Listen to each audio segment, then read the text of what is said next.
Good evening friend, मैं हिमांशु कुमार सिन्हा आप सभी का फिर से अपने यूट्यूब चैनल पर स्वागत करता हूं। और आज का टॉपिक है DBMS, डेटाबेस मैनेजमेंट सिस्टम। तो आइए क्लास शुरू करते हैं। सबसे पहले देखते हैं डेटाबेस होता क्या है। डेटाबेस स्ट्रक्चर्ड इंफॉर्मेशन का एक ऑर्गेनाइज्ड कलेक्शन होता है, या आसान शब्दों में कहें तो डेटा का सिस्टमेटिक कलेक्शन को ही डेटाबेस कहते हैं। जैसे हम लोग एग्जाम्पल के थ्रू समझने की कोशिश करते हैं कि आप घर में अलमीरा में अपने कपड़े को अरेंज करके रखते हैं, तो जो अरेंज कपड़ा हो गया वो हमारा डेटा हो गया, और अलमीरा का जो सेट हो गया वो हमारा डेटा बेस हो गया, जहाँ पे हम डेटा को अरेंज करके रखने की कोशिश कर रहे हैं। अब अरेंज करके रखने से फ़ायदा क्या होता है कि हम आसानी से इसको एक्सेस, मैनेज और अपडेट कर सकते हैं, और यूजर को इसका इंटरफेस बहुत आसान हो जाता है। अब हम देखेंगे डीबीएमएस होता क्या है, डेटाबेस मैनेजमेंट सिस्टम क्या होता है उसको हम देखते हैं। डीबीएमएस डेटाबेस प्रबंधन प्रणाली का एक सॉफ्टवेयर होता है जो हमें डेटा क्रिएट, अपडेट और स्टोर इत्यादि करने में अनुमति प्रदान करता है। जैसे कि मान लीजिए अगर हम डेटा को क्रिएट कर रहे हैं तो स्टोर करने के बाद उसे एक्सेस करना है, ये कैसे करेंगे, इसके लिए एक प्लेटफॉर्म तो होना चाहिए। वो प्लेटफॉर्म डीबीएमएस का सॉफ्टवेयर हमें प्रदान करता है। इससे क्या होता है कि यूजर और कंप्यूटर के बीच का जो इंटरफेस होता है वो बहुत अच्छा हुआ था, जिससे कि यूजर को अपने डेटा को कलेक्टिव वे में अरेंज करने के लिए वो आसानी तरीके से आसान को फॉलो कर सकता है। अब इस डीबीएमएस में हम तीन चीज़ों को मैनेज करना देखेंगे कि क्या क्या डीबीएमएस मैनेज करता है। डीबीएमएस इंजन जो होता है वो एक्सेस सॉरी डीबीएमएस इंजन जो होता है वो डेटा को एक्सेस, लॉक और संशोधित करने का कार्य करता है। जैसे कि मान लीजिए हम डेटा को क्रिएट कर लिए, उसको स्टोर कर लिए, तो हमें उसे फ्यूचर में एक्सेस करना है, तो डीबीएमएस इंजन जो होता है वो डेटा को एक्सेस करने की हमें अनुमति देता है।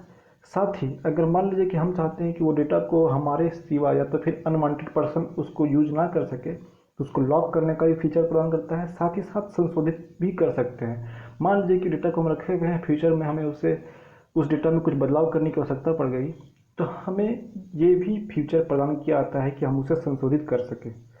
दूसरा, डेटाबेस स्कीमा है, या डेटाबेस के लॉजिकल स्ट्रक्चर को डिफाइन करता है। जैसे कि स्पेस, जो मेमोरी के अंतर्गत स्पेस है वो कंटिग्यूअस है कि डिसकंटिग्यूअस है, इन सभी चीज़ों को डिफाइन करने का काम जो होता है वो डेटाबेस स्कीमा के तहत होता है।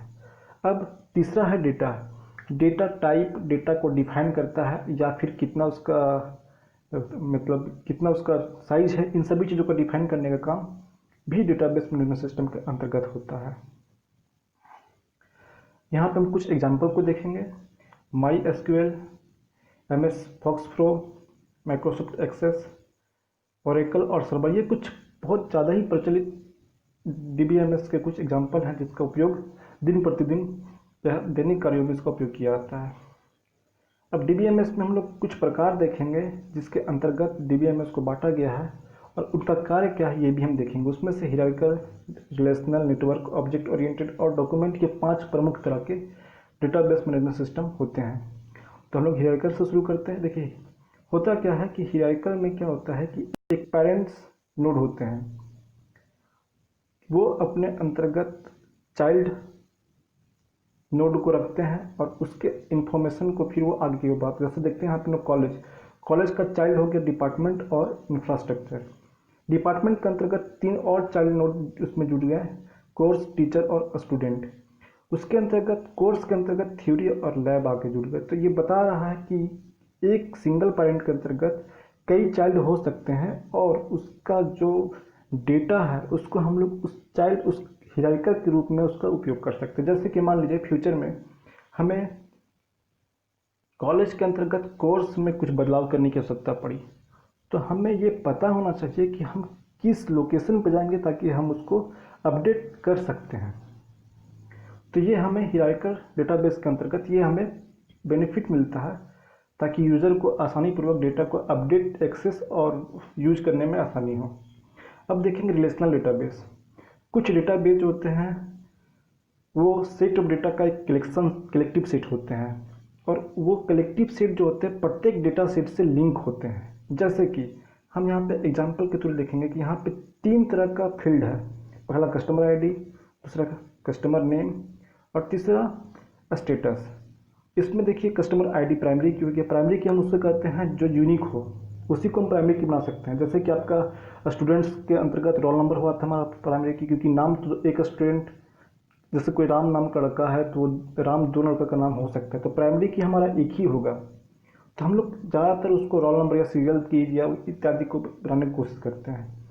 अब यहाँ पे कस्टमर आईडी, कस्टमर नेम और स्टेटस ये आपस में लिंक है। कैसे? कस्टमर आईडी 1 उसका स्टेटस एक्टिव है, ये दर्शाता है कि भाई कस्टमर आईडी किसका है, तो गूगल का है। तो ये तीनों फील्ड आपस में लिंक होते हैं और एक कंप्लीट इन्फॉर्मेशन को जनरेट करते हैं जो रिलेशनल डेटाबेस के अंतर्गत आता है।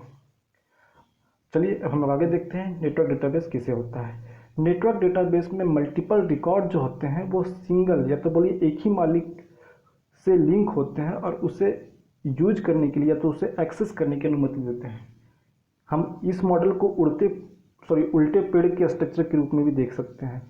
जैसे मान लीजिए कि स्टोर का मालिक है, वो कस्टमर, मैनेजर और सेल्समैन के बीच में एक समन्वय स्थापित करना चाहता है, तो किस प्रकार से करेगा? क्योंकि उसका कस्टमर से भी लिंक होना चाहिए, मैनेजर से भी लिंक होना चाहिए, सेल्समैन से भी होना चाहिए। उसी प्रकार से ऑर्डर और आइटम्स का भी उसको नॉलेज होना चाहिए। तो ये पूरा का पूरा एक्सेस अपने पास रखता है, जिससे हम नेटवर्क डेटाबेस कहते हैं। Object oriented database.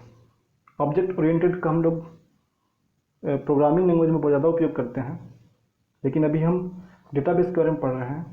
तो हम इसमें देखेंगे कि ऑब्जेक्ट और क्लास, ऑब्जेक्ट ओरिएंटेड का जब बात होता है तो ऑब्जेक्ट और क्लास दो टर्म बहुत इंपॉर्टेंट होता है। ऑब्जेक्ट के अंतर्गत जो क्लास के अंतर्गत जो ऑब्जेक्ट वगैरह का उपयोग किया होता है, जैसे कि मान लीजिए किसी ऑब्जेक्ट का या किसी क्लास का हमें बार बार यूज करना है, तो हम उसके प्रॉपर्टी का एक सेट बना के स्टोर कर लेते हैं और उसका रेफरेंस को यूज करते हैं, ताकि हमारे पास जो मेमोरी जो हमारा कंप्यूटर में है वो कम खपत हो और हमारे पास कम समय में हम उस डेटा को रिकॉल कर सकते हैं। जैसे कि यहाँ पे आप समझिए कि ऑब्जेक्ट 1 के अंतर्गत मंथ, प्रोडक्ट कोड, वेंडर और रेवेन्यू है।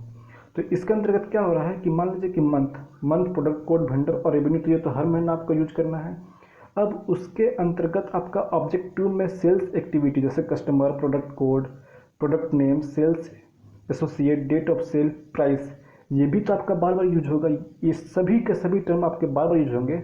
तो इसको हम लोग ऑब्जेक्ट और क्लास के अंतर्गत ऑब्जेक्ट बना कर रखेंगे, ताकि इसका हम लोग बार बार रेफरेंस लेके बना सके, ताकि हमें कम समय में और कम मेमोरी में हम इसे एक्सेस कर सके और इसे अपडेट भी कर सके। बेसिकली अपडेट करने के लिए, क्योंकि बार बार ये मंथ और प्रोडक्ट कोड चेंज हो सकते हैं, तो हमें इसे अपडेट करने की आवश्यकता होगी, जो हम ऑब्जेक्ट ओरिएंटेड डेटाबेस के अंतर्गत कर सकते हैं।